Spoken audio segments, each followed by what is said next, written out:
All right, what's going on, everyone? Joined today by John Spencer. I got to look at the titles here because you got a long list of where you've worked and what you're doing, man. But currently the chair of urban warfare studies with Madison Policy Forum. And I saw that you've done a lot recently talking, kind of looking back on the Battle of Kyiv, a lot about urban warfare. I saw you were in Ukraine giving that talk. Then a good podcast from the Modern War Institute just came out, that same talk. So appreciate you taking the time, John, and looking forward to getting into some of this. Thanks for having me back, brother. It's always a pleasure. And yeah, that was an interesting trip and first time I've ever given a briefing on a battle to a big group of people who were in that battle. So that was kind of surreal. That's got to be a unique feeling. Nerve wracking is what I would say. Trying to explain, and I know it's different because the people in the audience might not have had the big picture overview that you've been studying, but still, I feel like you got to be on your toes to present the right information there. Yeah, and I've done that in the past at a smaller level, I think, because I did the Battle of Susha I went and we talked about this, and I went to Nagorno-Karabakh, and one of the days I was there, and that was the first time I actually had somebody in the audience saying, "Nah, that's not what happened." Because I've also given briefings or I've written about like the Battle of Sadr City, which I was a part of, and a lot of the comments are like, "Well, you left this out, you left that out," which is really when I in that talk about Kyiv was like, this is trying to piece together the complexity of a battle or understand a battle at all is so hard, let alone telling the story. And what you leave out might be very important to somebody versus what you put in. We also don't know everything yet. There's still a bunch of Oh, information that either intentionally or unintentionally just isn't out there. So I know that's going to kind of paint this question where I was hoping to take the conversation, but based off of what you saw and what you've studied at the start of the war, the urban fight today is more Bakhmut, maybe a little into Avdiivka, Marinka. How have you seen the two sides kind of adapt on the urban battlefield? yeah. So there's definitely a lot of adaptations and especially on the Russian side, but it's so hard to generalize. Okay, this is the approach they're using when there's the context of the actual terrain, um, and the mission, right? So a lot of the urban fights in the beginning of the war were very large scale, very surprise being a part of it. So the setting the conditions for the battle or all the shaping operations that kind of evolve around once two forces start to meet on a piece of urban terrain, that context is always different. And then the types of units that are being employed will then, of course, equal out to different tactics. But what we're seeing now is, some people want to call it attrition warfare, right? So in my world, there's an academic discussion over maneuver warfare, attrition warfare, and what's called positional warfare. I actually think that all warfare includes, especially in urban terrain, a little bit of all of it. So people classify Bakhmut, and then all the battles happen around, outside the outskirts of Donetsk, Adika, Marinka, all those as these very attritional fights. I wouldn't call them stalemates, but I actually think they're more positional fights where, basically over weeks and months, two armies have met in a piece of urban terrain that they want to fight over. And we can talk about like Bakhmut, which has been a topic of lots of people's conversations on Mm-hmm. why Bakhmut, tactically, operationally, or strategically. But then how has the fighting even evolved there? The Russians, I can say this, in the different approaches that the Russians have taken early on in the war, you saw more of a Western style of speed and penetration as being the goal, right? Just to overwhelm the city and the defenders and achieve almost a cognitive win versus a kill all the enemy kind Sure. of Clausewitz type of approach. Now what you see are more set piece battles, and the Russians really aren't good at combined arms maneuver. And I don't say that, you got to give them credit where they have adapted and where they have been able to make terrain, but I mean, they've been fighting over this little city of Bakhmut for over 7 months, and they have eventually broke through the lines, but they are really bad at combining all the forces you need to combine in order to do even combined arms fighting, which is like, you infantry, you got your tanks, you got your fires plan, you got engineers, all those Mhm. working together, let alone maneuver, which I define as you have a force that's firing and you have another force that's moving. Sure. That's a very basic maneuver warfare. That's not what they're doing. They're doing very Soviet style of leading with fires, like lots of artillery. And then dismounted infantry may move forward, and they may have mechanized forces in and amongst this fight along the lines. And I'm sure we'll talk about kind of the integration of private military contractor organizations like Interesting. Wagner or Patriot, which doesn't really get talked about as much. But since you brought up Marinka, there's actually another PMC that is run by no less than Shoigu himself, a PMC called Patriot that's actually down there in Marinka and Advika, where mostly Wagner's over there, in Bakhmut and other places. They're different organizations, different capabilities, but either way, it's really a dismounted. There is some mechanized forces, but really a infantry heavy formation. Sure. Some people say human waves.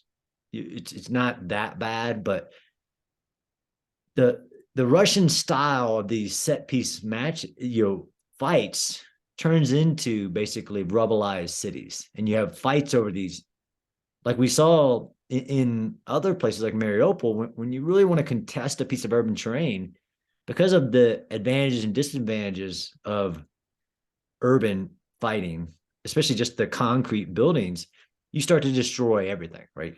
Either really proportionally, as in like you're actually attacking a squad or a platoon on that street block, and you're just knocking down every building trying to get to them, or just blatantly like the Russians do, where they just will send waves of, analogous to carpet bombing in the urban terrain, trying to hit whatever's in front of them so they can move forward and get less resistance.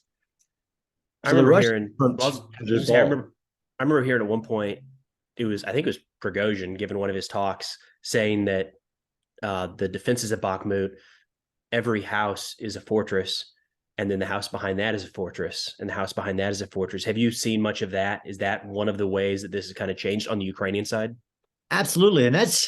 And look, that's one of the paradoxes of urban fighting, of a contested defender, as in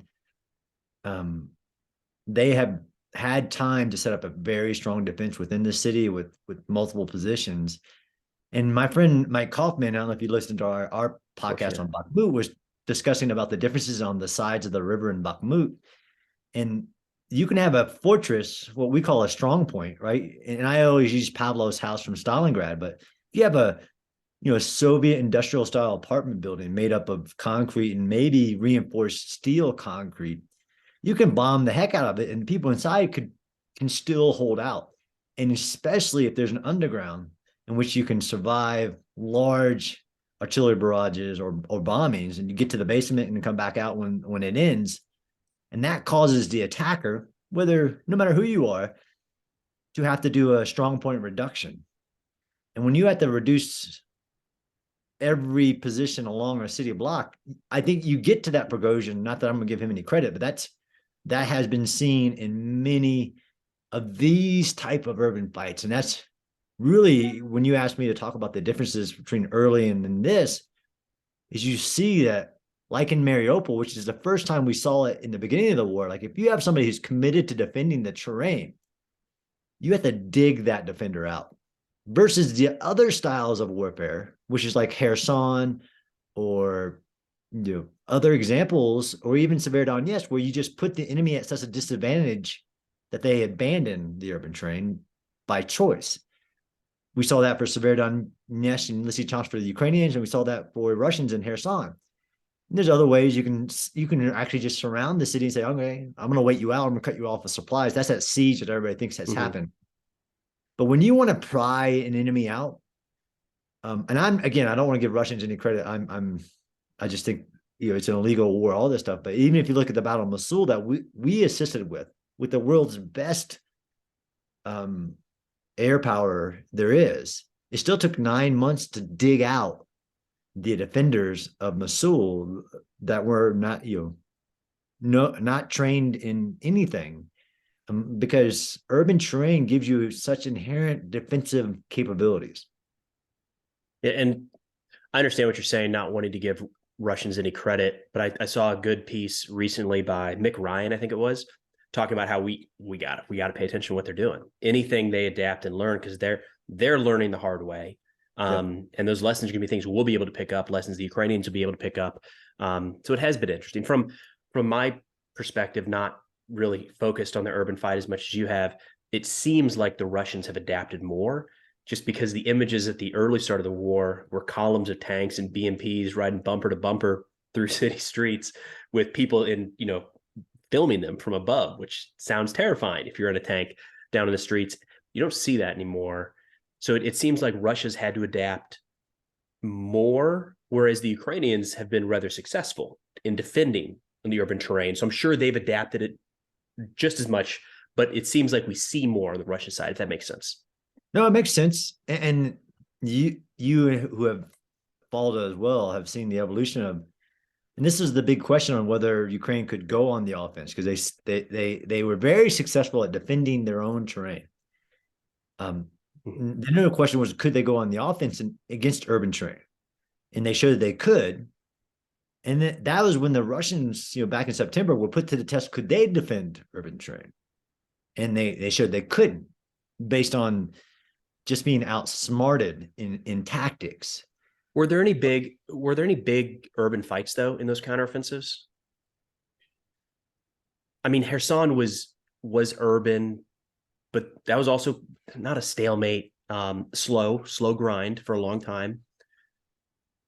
I don't know. I can't remember well. I'm just throwing that out there. Yeah, no, it's a great question, and people might say that, like, okay, this is my thing about people saying don't overemphasize fighting in urban terrain, where I say strongly that there's nothing in Ukraine that hasn't been a fight for urban terrain or in urban terrain. I got you. The Battle of Kherson fell because of weeks of strategic fires to take out enemy capabilities, as in their ammunition depots, their command and control centers, and their main avenues of approach for reinforcement and resupply and retreat. That's how Kherson fell. To where you, like I said, you make it such a disadvantage for the enemy. You make him make the choice, right? So that this idea that you have a piece of ground that you want to hold, and there are always political considerations. But for a military, is do you give them, do you have the capabilities? And I think this will turn into why Russia fights the way they do. Do you have the capabilities to fight the fight that you want to fight, or are you going to make a decision to fight another day? If you're the attacking military, you want to give your adversary that question. Like, it is, I can't win this fight, so I either fight to the death. Not many people actually choose that, or I fall back. There's this big question about Bakhmut and should the Ukrainians have done that a long time ago. But then you have to add in there the political objectives and why you're holding.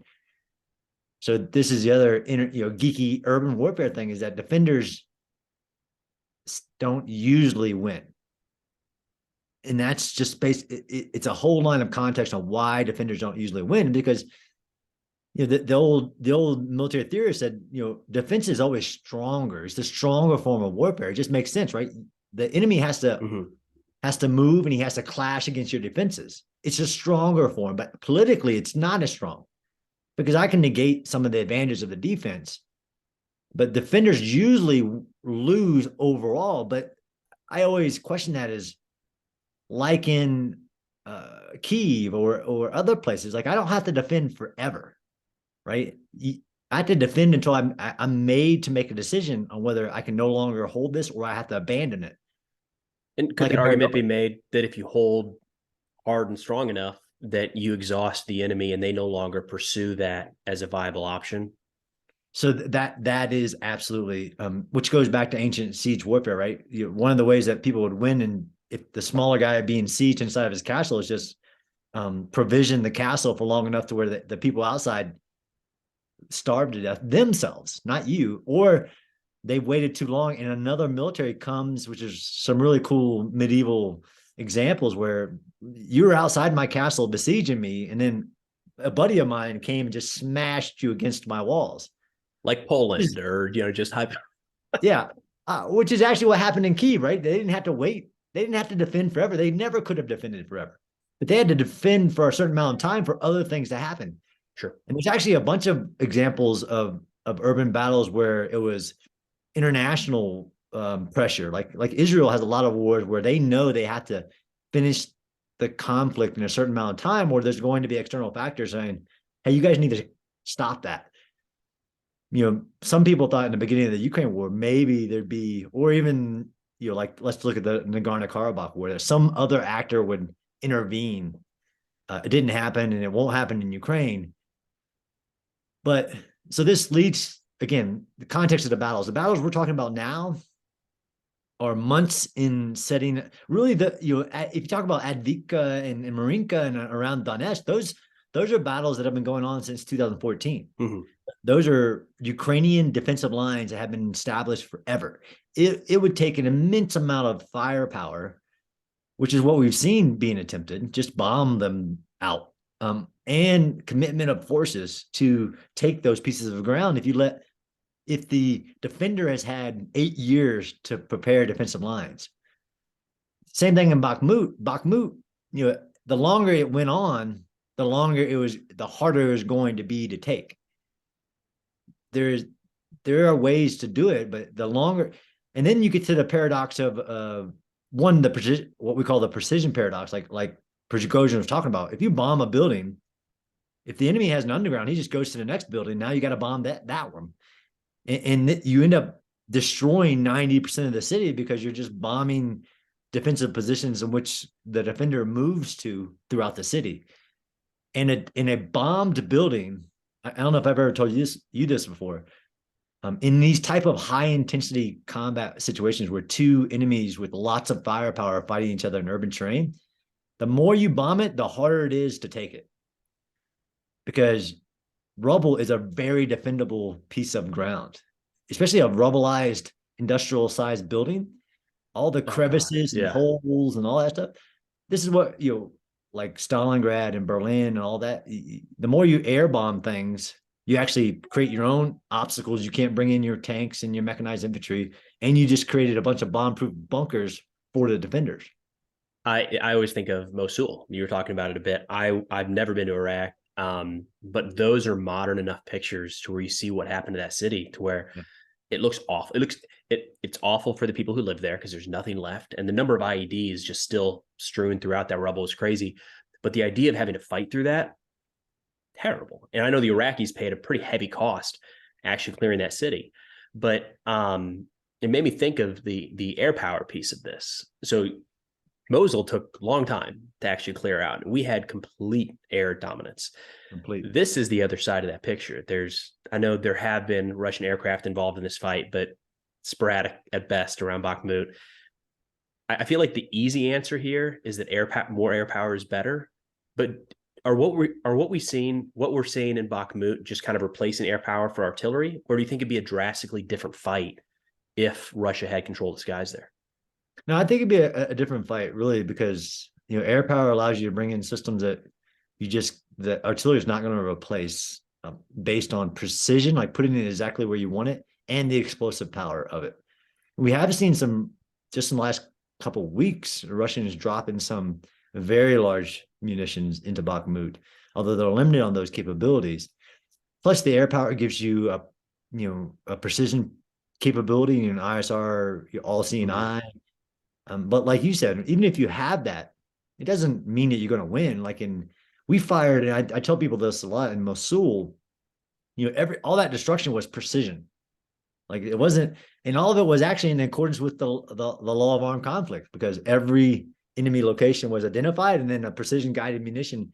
We ran out of the U.S. military, kind of like we see now, in that type of environment where you want to lower the wide area effect weapons like artillery. We fired every Hellfire missile we had in our strategic inventory, and they couldn't produce any more back in the States for the Battle of Mosul. So now we see where, in this case, like you said, where air power is reduced, it isn't negated, it's reduced. You do see an increase of artillery, and you see both sides firing, historic levels of artillery in these protracted fights over urban terrain, because that's what it takes to get a defender out of the urban terrain. Even if you have the fire, but the problem is that if you just rely on bombing and firepower, if it's mortars, artillery, whatever it is, you still got to move forward to take it. And that's what Prigozhin is saying. And that's why I think they've lost so many, is that the way to do this, and there's been success, is you have to have a combination of the air power, the firepower, and the maneuvering forces. I mean, the Second Battle of Fallujah, the greatest examples, with caveats on very special context of being able to plan for it, rally all the resources you need, empty the city of almost 90% of the casualties, and then to conduct the operation. It made me think of, you're talking about getting rid of a strong point, the reduction of a strong point, and just a one-story building. I think this is something that's overlooked a lot, is an artillery round. One artillery round does not reduce a strong point. Direct hit does not reduce it. It might take 10, 12, 15, 20, and you're not putting 20, like as an artilleryman, I wish I could say we could do this, but you're not putting 20 traditional artillery rounds on top of the same building back to back. You're going to miss a couple. And it's not one 500-pound bomb. It's not one 1,000-pound bomb, especially if guys start going down into the basement. Yep. I mean, it's a lot of firepower, and that could be a squad, 8 guys out of an entire brigade holding the front, and you've spent God knows how much ammunition, and it might look like effects from the sky and from the side, but those dudes probably a little bit concussed and a little bit dirty, maybe shaken a bit, but they could come right back out and fight. It's crazy. Yeah, I can't stress enough, and I don't think enough of it's been looked at it, of what it means to dig a defending personnel out of an urban terrain, if it's that ironclad type of buildings versus like mud huts or something, Mm-hmm. and it has an underground, like purpose-built cellars and connecting things. And there's some really good research, even in, again, just because it's one of the largest, about Stalingrad, when the initial airwaves went through and like bombed everything. There's some really good research on what that did to the insides of buildings, because now you had basically holes and exits for the concussions to come out of. Oh, interesting. So the more you bomb, the less effect it actually had. Just start moving the rubble around at some point. Yeah, because all that fancy science had less of an impact now, because all the buildings had some type of destruction to them. So we'll flip it around here. There's a lot of talk now of a Ukrainian counteroffensive coming at some point in the next weeks, months, whatever. If you were advising the urban fight for Ukrainian forces, not any city specific or town specific, but what would be your advice to them moving into some of this Russian held territory? Yeah, I think there's an aspect where they've shown the Ukrainian planners. This is why I love talking about fighting in urban terrain, but some of these battles are lost before they start in planning. Sure. On what sources, what capabilities, as in formations, what type of brigades, with what mission do you assign a certain piece of urban terrain, or even a route through urban terrain. So what the Ukrainians have shown is that they're going to set the conditions beforehand and be very deliberate on which pieces of urban terrain they plan to fight through. And then assigned it to a very specific type of formation, where it almost seems like the Russians are just attacking what they can with what they get, whatever reinforcement they get. Even when they do, like in Vuhledar, where they sent like a very coherent, capable formation into a trap, into a minefield, and just kept feeding it because of interest. My advice, not that they need it, is whatever path that is chosen, they're already, and you can see this already, setting the conditions like they've done in the past of taking out things way behind or around through weeks and months of intelligence preparation of the battlefield, knowing what to strike before you get there. And this is why most people don't believe that the counteroffensive will happen in Bakhmut. You don't go to where your enemy is strong or your enemy is, you go where he's not. And you put them at a disadvantage, right? So no formation wants to be encircled. So if you can move faster than your enemy, and you can encircle certain parts of urban terrain, then there is no fight. Because again, I haven't seen Russians, which is really interesting, Preston. I haven't seen a Russian formation say, I'm going to defend this ground to the death. I just haven't seen it. So I mean, I'm sure it's happening at the very lowest level, right? There's probably soldiers staying in a trench, but yeah. And then there's some interesting trench clearing stuff too that we need to dust off. But if you can put them at a disadvantage, if you can outmaneuver, and this is why maneuver warfare, I agree, is superior. And in urban terrain, it's really hard to maneuver in the urban terrain, but you can maneuver for urban terrain.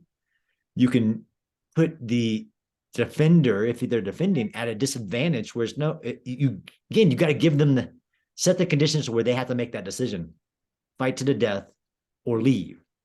That's why we saw in the Kharkiv offensive that a lot of them were given that choice when they had a massive, fast-moving Ukrainian formation that they really didn't have visibility on what was in it. Some of it was like MRAPs, Humvees, but it was a hodgepodge, hot. But they made a decision like, I'm leaving. So I think that's the recommendation going forward, and Ukrainians don't need that recommendation. But then you do have to have, which whether you believe all the information in the leaks, you have to have not purpose-built formations, but you have to have mission-tailored formations.